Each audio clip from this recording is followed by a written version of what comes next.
Avec quelle fréquence vas-tu chez le médecin pour te faire un bilan général? Si tu es consciencieux, peut-être 1 ou 2 fois par an, n'est-ce pas? Mais si je te disais qu'il y a plein de tests de santé rapides, faciles et précis que tu peux faire toi-même à la maison et quand tu veux.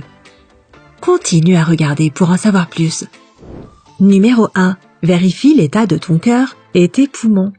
Ton activité cardiaque et pulmonaire détermine en grande partie le bon fonctionnement de ton système. Donc si quelque chose ne va pas avec ton cœur ou tes poumons, tu peux te retrouver avec toutes sortes de problèmes graves. C'est pourquoi il est essentiel de les vérifier régulièrement. Pour faire cela chez soi, rapproche tes mains de façon à ce que tes index forment un J à l'envers. Tiens-les comme ça, avec les ongles en contact, pendant environ 10 secondes. Vois-tu un petit losange dans l'espace entre tes ongles? Super! Ton cœur et tes poumons sont en bonne santé. S'il n'y a pas ce losange, c'est peut-être un signe d'hypocratisme digital, aussi appelé clubbing. Il s'agit essentiellement d'une déformation des doigts qui est associée à un certain nombre de maladies cardiaques et pulmonaires. Selon la clinique Mayo, le clubbing est souvent le résultat d'un manque d'oxygène dans le sang, ce qui peut indiquer certains problèmes pulmonaires. Si tu veux t'assurer que ton cœur et tes poumons vont bien, il y a un autre test que tu peux essayer. Il suffit de monter de 8 à 12 marches en chantant une chanson ou en parlant au téléphone. Si, à la 12e marche, tu as l'impression que ton cœur est sur le point de sauter de ta poitrine et que tu ne peux pas reprendre ton souffle, cela peut être un signe que ton cœur ou tes poumons ont des difficultés. Donc n'hésite pas à consulter ton médecin, il te dira exactement à quoi tu as affaire et t'aidera à remettre ta santé sur la bonne voie. Numéro 2. Vérifie le bon fonctionnement de ton cerveau. Les petits problèmes qui surgissent dans les fonctions cérébrales sont dangereux parce qu'ils peuvent être difficiles à détecter et s'aggravent avec le temps. Heureusement, les experts de l'École supérieure de médecine de l'Université de Kyoto savent exactement ce qu'il faut faire.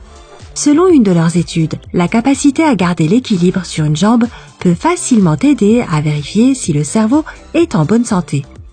Tout ce que tu dois faire, c'est de soulever une de tes jambes pour que le genou levé soit en ligne avec ta hanche. Essaye de maintenir cette position pendant 20 secondes. Si tu peux le faire sans effort, tes vaisseaux sanguins et ton cerveau sont certainement en pleine forme.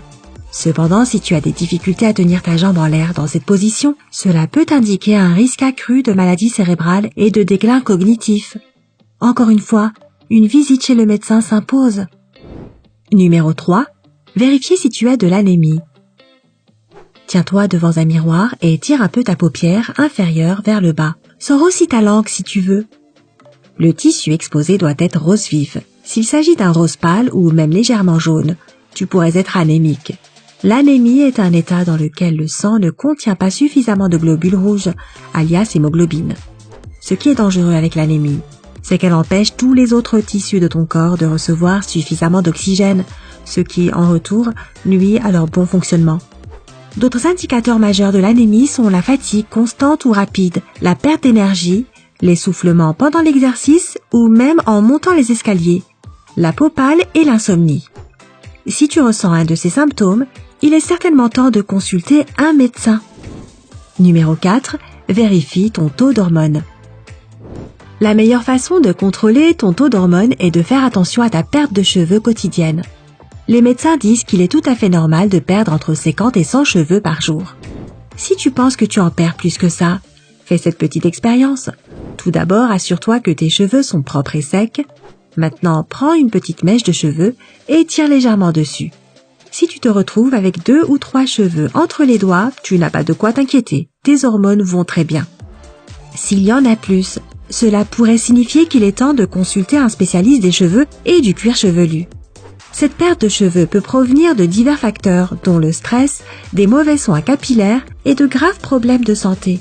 Un possible déséquilibre hormonal jouerait ici un rôle énorme, ce qui rendrait tes cheveux beaucoup plus fins et fragiles. N'ignore pas ce symptôme et assure-toi de prendre les mesures nécessaires. Numéro 5. Examine tes nerfs. L'une des affections nerveuses les plus courantes est le syndrome du canal carpien. Il s'agit d'une douleur dans les mains et les doigts qui vient d'un nerf comprimé dans le poignet. Cette maladie est courante chez les artistes, les motocyclistes et ceux qui écrivent beaucoup sur un clavier d'ordinateur, comme les employés de bureau. Pour t'examiner, commence par lever les bras et tendre 2 poings devant ton visage. Tes poignets doivent être tournés vers toi.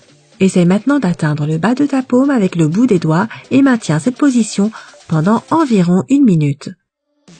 Si tu commences à ressentir de la tension, de la douleur ou des picotements désagréables, tu pourrais avoir le syndrome du canal carpien. Si tu penses que c'est le cas, tu dois vraiment consulter ton médecin le plus tôt possible.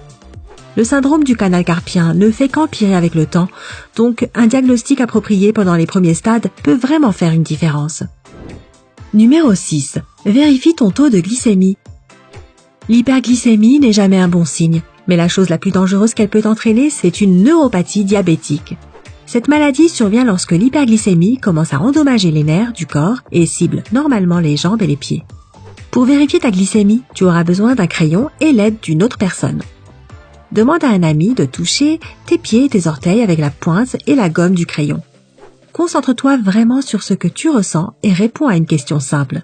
Peux-tu faire la différence entre les deux extrémités du crayon sans regarder? Si c'est un jeu d'enfant pour toi, alors la neuropathie diabétique n'est pas une chose qui devrait t'inquiéter. Mais si tu ne sens aucune différence entre les deux extrémités du crayon, cela signifie que les terminaisons nerveuses de tes pieds ne fonctionnent pas au maximum. Outre ce signe alarmant, d'autres symptômes notables de cette maladie sont des douleurs et des engourdissements dans les jambes et les pieds, ainsi que des problèmes digestifs. C'est pourquoi plus tu te feras traiter tôt, mieux ce sera. Numéro 7. Vérifie l'état de tes artères. Allonge-toi sur le dos, lève les jambes à un angle de 45 degrés et maintiens cette position pendant environ 1 à 2 minutes. Une fois le temps écoulé, examine de près la couleur de tes pieds et de tes orteils. Est-ce qu'ils sont pâles ou légèrement blancs? Si c'est le cas, il est possible que tu aies un problème circulatoire qui rétrécit tes artères et par conséquent, ton flux sanguin diminue vers tes jambes. Dans le monde médical, on appelle cela une maladie artérielle périphérique et elle ne touche parfois qu'une seule jambe. Donc si tu vois que l'une de tes extrémités ou les deux sont pâles, pose-toi quelques questions supplémentaires. Tes jambes s'engourdissent et deviennent faibles assez rapidement. Il est parfois dur de marcher. Si tu réponds oui à la plupart de ces questions, tu dois absolument consulter ton médecin le plus vite possible. Selon la clinique Mayo, la maladie artérielle périphérique peut être un signe d'athérosclérose qui diminue le flux sanguin vers le cœur et le cerveau. Numéro 8. Vérifie ton ouïe. Que cela te plaise ou non, l'audition se détériore avec l'âge. Mais ces changements peuvent parfois se produire bien plus tôt que prévu. Pour t'assurer qu'elle est toujours aussi bonne, va dans une pièce calme et frotte doucement ton pouce sur les autres doigts. Commence par le faire assez près de ton oreille, puis déplace lentement ta main plus loin jusqu'à ce qu'elle soit à environ 15 cm de ton oreille.